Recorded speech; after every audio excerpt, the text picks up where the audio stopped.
Hi everyone, and welcome to this presentation on Hollywood as I knew it.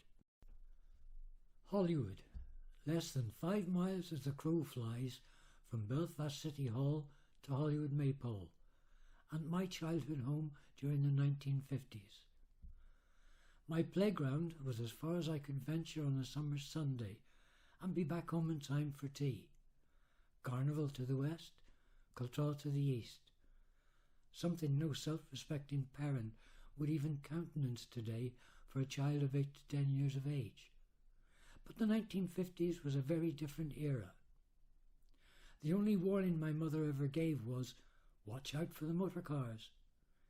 Anyway, let me take you on a short tour of how Hollywood appeared in my time. If you ignore the yellow section above my motorbike, this is pretty much what you would see from my garden gate. Nice in colour, but Hollywood was mostly a grey, drab old town in those days. Today, the town is jam-packed with cars, but in my childhood I wouldn't see more than 4 or 5 cars in any given hour. But let's begin our short tour. Here we see a corner of what used to be Sullivan Street, now a car park, just situated below an opposite Church View, and with a rather pleasant modern row of houses. Here, same view in the 50s.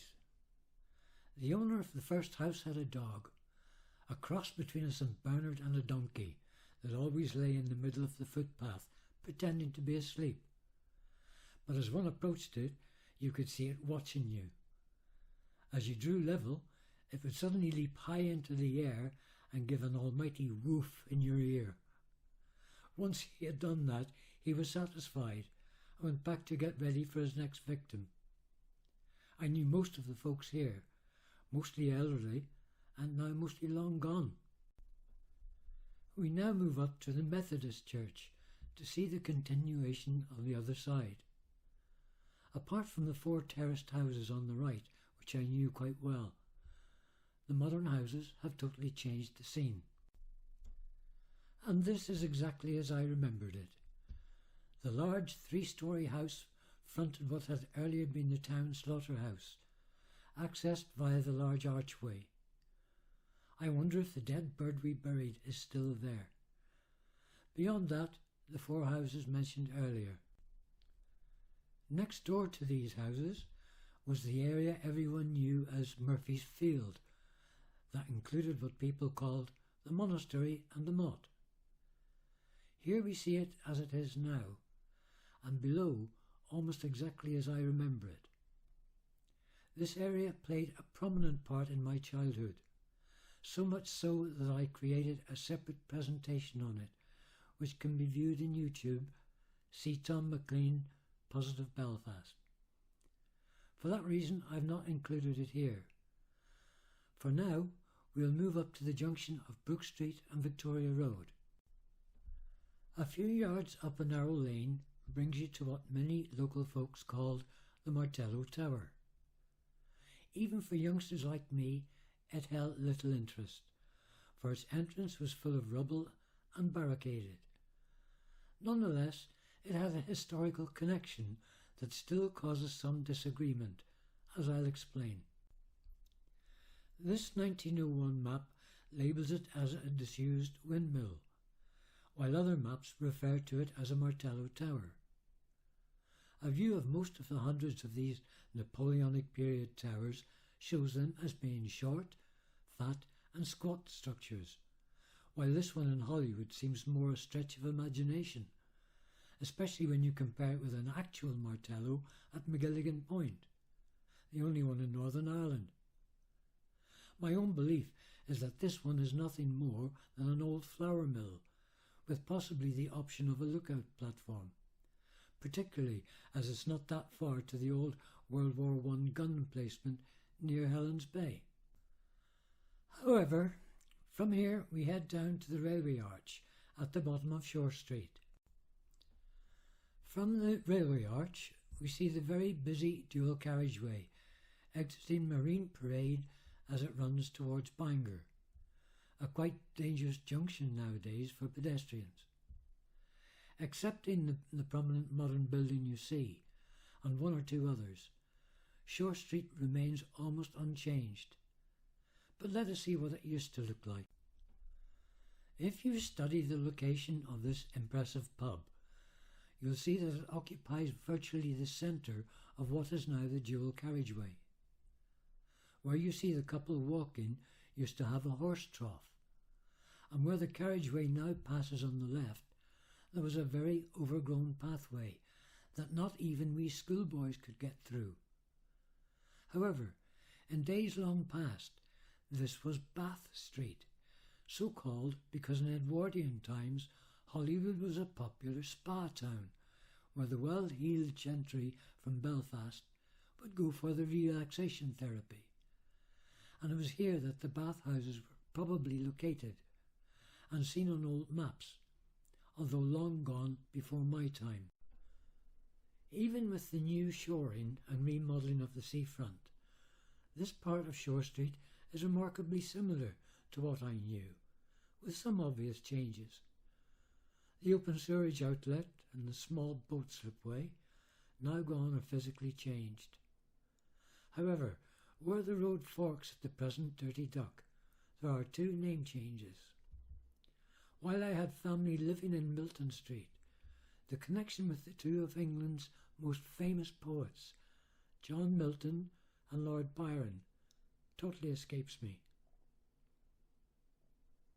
Beyond the Remy site was the Butts, a broad, gorse-covered landscape with two deep World War II gun pits, I've marked in red. Being a dangerous but major attraction for younger boys, but in later years, as can be seen on the map, this had been a rifle range since before World War I.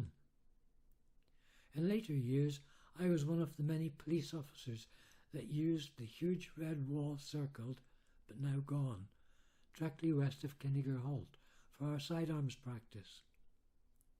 From the 1950s and into the 60s, it was possible to view the huge daily landfill operations going on beyond the Butts, and now part of the Holywood Exchange and Wildfile area.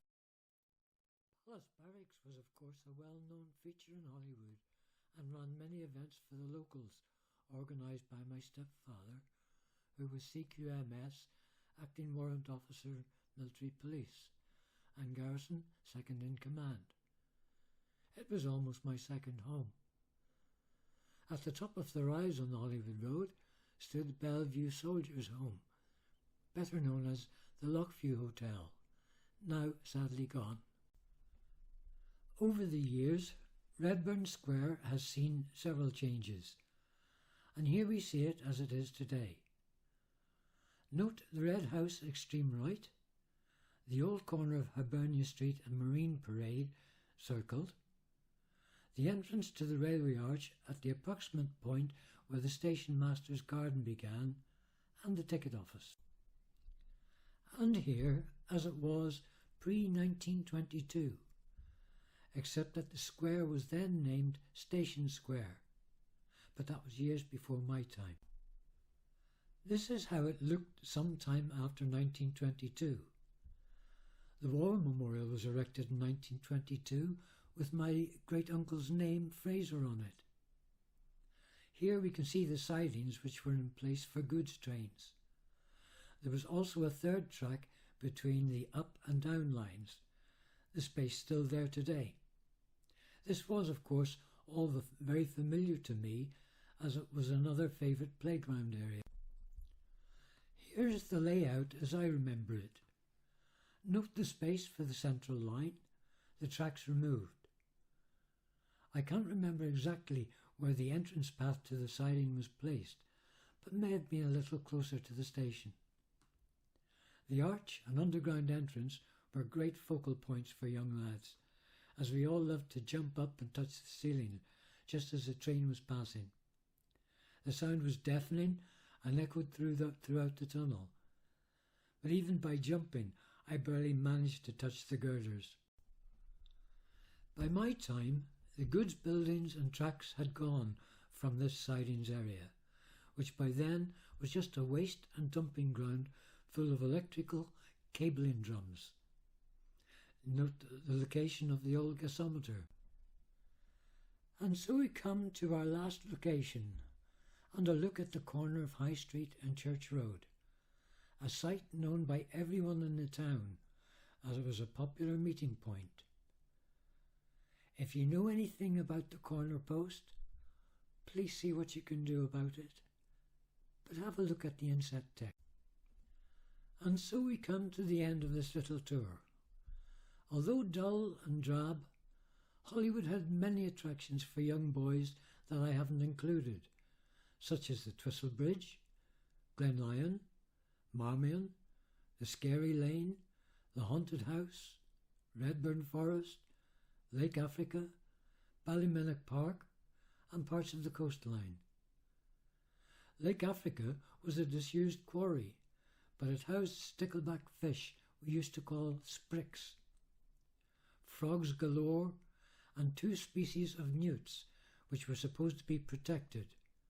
But like everything else at the time, wildlife protection along with listed buildings were not respected by the authorities. Bear in mind that for children especially, there was virtually no television, no transistor radios, few telephones, very little road traffic, no electronic games, and few power tools. So fun had to be inventive and creative, like building go-karts, otherwise known as guiders, wooden guns, traps to catch birds, or hunting for treasure when the tide was out. I did all of that, including making squibs, fireworks, and bangers. I hope you enjoyed this little look back in time and perhaps discovered little pieces of historical interest. Thank you so much for watching. Wizened Owl.